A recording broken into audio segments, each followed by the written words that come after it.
Hello there, YouTube. Little afternoon ride home from work. It is sunny out, but I got a haze that's kind of muting the sunshine at the moment. This is Casey Road. That's a great place to go up and go dirt bike ride. Man, just miles and miles of trails and fire roads if you're into that. Cool hill climbs. It seems like every time I go out there I find something new, and I've been going there for 30 years.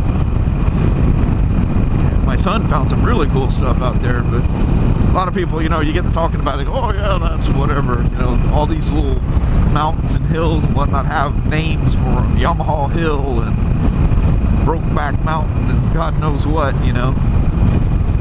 But anyway, I thought I'd rattle out a couple of, I guess we'll call them, they'll be motorcycle crashes. How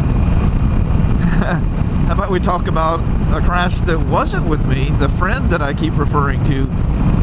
I don't use his name because I haven't talked to him in a while, and I would like to have his grace or his, you know, his permission basically to use his name. If he watches, he'll know I'm talking about him, but you know, he'll also know that nobody else will know I'm talking about him. A lot of this stuff just happened with us, and I don't know if other than my wife, I don't know if these stories have gone beyond just him and I, and maybe my wife and whoever he may have told. But anyway, in a previous vlog, I talk about us both having 1982 XL 500Rs. There was a period of time where, you know, I was kind of all wrapped up in my girlfriend at the time, who is now my wife now, and so I was spending a lot more time with her, so you know, we weren't riding as much, and so there was a period of time that we didn't see each other. I don't know, a few weeks, maybe a month or something like that, which is weird because I mean, we almost talked to each other at least several times a week. But he was living over on the Kelso side at the time. It was out, I think it was out Allen Street, but I know he went across the Allen Street Bridge every day. And you know, being 82, you know, it only been a couple years since St. Helens blew up. I'm not gonna lie to you, that kind of startled me, that turn. I thought I was somewhere else. Kind of snuck up on me. For some reason I thought I was gonna do something different. Anyway, he went across the mountain had blown up a couple years ago, and they hadn't dredged the Cowlitz River at that point, so it was quite nasty. And there was sandbars. I mean, this river is crazy deep. You could take a ship up this thing if you wanted to. Not a very big one, but you know, you could. It was deep, crazy deep. Well, now, I mean, there's sandbars out there. Well, the sandbars were actually, you know, mud and debris from the mountain. But as you were heading east into Kelso, you would off to the right of this old bridge. Late 90s, they knocked it down and built a new one, but it was an old, not drawbridge. What do they call it when the center of the bridge has the two? It lifts the whole bed of it. There's a name for those bridges. I don't know if that's a drawbridge. I think it's got a different name. But anyway, it was an old bridge. It was kind of low to the water, and you drove across this old thing. And off to the right, in that sandbar, somebody had found a mannequin, female mannequin, and stood her up out in that sandbar, and she had a bikini on. Well, you know, we'd all seen it, laughed about it, and, you know, it was all cutesy and everything, you know, like there was a tavern that was up on the hill there that ended up closing. I think it became unsafe after the mountain blew or something. They ended up closing it. Let me make a complete stop. It's big legal here. Anyway, he drives across this every single day. How he doesn't see this is beyond me. But I hadn't seen him in a while, and he shows up at the shop and says, man, I need all these parts. I need, you know, forks, a whole headlight assembly, handlebars, front fender, a wheel. He had bent the wheel. I mean, the bike was just mangled. And And I go, Jesus Christ. I said, what happened? Did you run into a wall or something? I said, how did you mess the front end of this thing up so bad? I mean, oh, cop. It was basically a total, you know. Was that cop waving at me? Not in a, like, slow down wave. It was like he, you know, 2 fingers out, like, hey, dude. How's that for some crazy shit? But, anyway, we need all these parts. And I said, what the hell happened? And his face was all cut up. It looked like he had walked through a, you know, plate glass window or something, you know. I was like, what the hell happened, you know? He was prone to get into fights and stuff a lot. So, you know, you just never knew what story you were going to get out of him. But what he tells me just blows me away. So he says, he goes, well, he goes, I'm driving across the Allen Street Bridge, which we all knew was the bridge going across the Cowlitz River at the time. And I go, yeah. And he goes, some crazy son of a bitch. He goes, I thought it was real at first. He goes, there's a chick standing out there in the sandbar with a bikini on and her pants, you know, halfway down her thighs. He goes, I'm looking, I'm like, what in the holy hell's going on here, you know? And he hadn't seen that mannequin yet, and actually thought it was a real gal standing there for a, you know, for a few seconds until he realized it was a freaking mannequin. So he's driving across the bridge, staring out at the mannequin. Boom! He goes, lights went out. Just, I went blank. He goes, next thing I know, I'm in a tight room. There's some old man over me going, are you okay, son? You okay? I'm looking around, and I see this hole going out the back, and there's people standing around, and I realize I'm still on the bridge. But he was in the back of some guy's truck. When this old bridge was there, as soon as you got over on the Kelso side, there was a stoplight and some railroad tracks. These mainline tracks that run actually behind me now. Are they? Yeah, whatever. But yeah, behind me. But it's those tracks came through there. You know, Amtrak's come through there like 70 miles an hour. Whoa. Anyway, the light was red and traffic had stopped halfway across the bridge.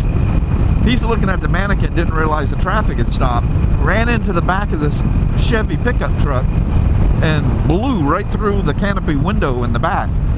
Well, those old canopy windows, you know, back in those days, they were actually glass in them. So he blasted through the glass, flew across the bed of the truck, hit the window at the back of the canopy, you know, at the rear, by the rear window of the pickup truck, and knocked that window out too. And apparently he hit his head on the back window of the pickup truck. He wasn't going through that one. That's when everything came to a screeching halt. And back in those days, it was legal to ride without a helmet. Well, it was a hotter than hell day, and he was riding without a helmet. So he was all cut up in his skull and everything else. He's like, you know, had these like bald spots on his head where they shaved his head and sewed him up. You just had to know this guy. This is like, there's a fire. Either somebody's got a good brush fire going up here, or there's really a fire up here at the top of the, there's an exit up here. Hopefully there's not a wreck. There's a lot of wrecks up here because it goes 3 lanes here for going up that mountain. And then at the top, it just quickly ends. And people just panic, don't see all the signs, and just move over right on top of somebody. But we'll be up, whoa, gravel. We'll be up at it here in a second. But yeah, I mean, crazy things like that just happened to him. I mean, they just happened. You know, whether he attracted that kind of stuff or what, I have no idea. He was very entertaining to be around. He would, you know, he was somebody that would do things that would really upset you at times, but, you know, he was a good guy. Not a huge heart. I mean, the guy would, you know, go to the death for you. You know, there's a log cabin house right where that smoke is coming from. God, I hope that house isn't on fire. better yet, I hope somebody knows it's going on if it is. You know what? I think it's just a big old, yeah, just a big old brush fire. Yeah, they just got a big old brush fire. I guess that wasn't where the log cabin house I'd already passed. Anyway, that's one of those little stories with my friend. Yeah, if he moved up here from California, and last time I seen him was I think it's still summertime last year. I remember I was really busy and I didn't have much time to talk to him. I hate, you know, it's almost like you're being rude, but, you know, I do almost damn near exclusively work on spiders.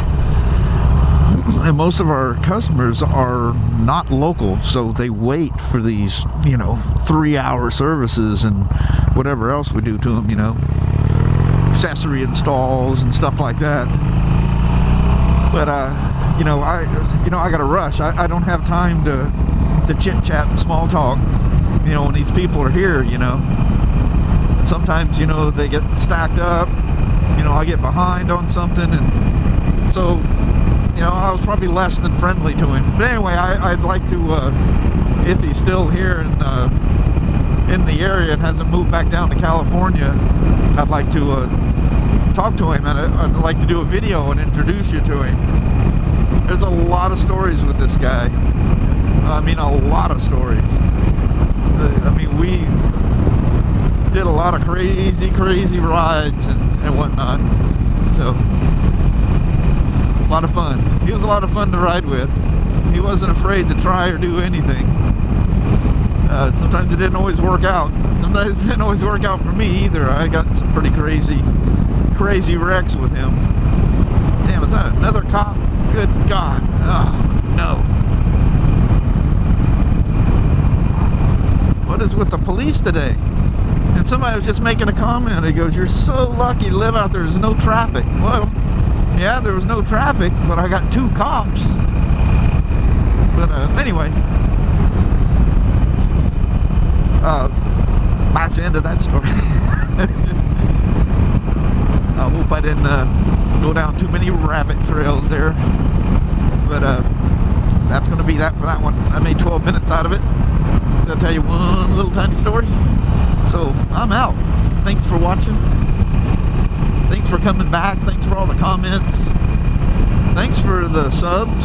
And if, man, that's one of those perfect spots of the Invisible Mountains there.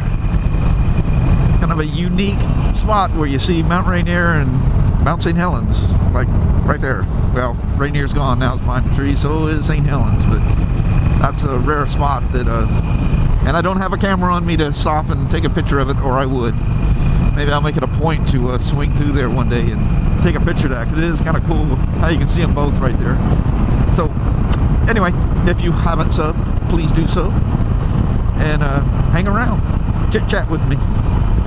So for now, I'm out. You guys have a good one now. Take care.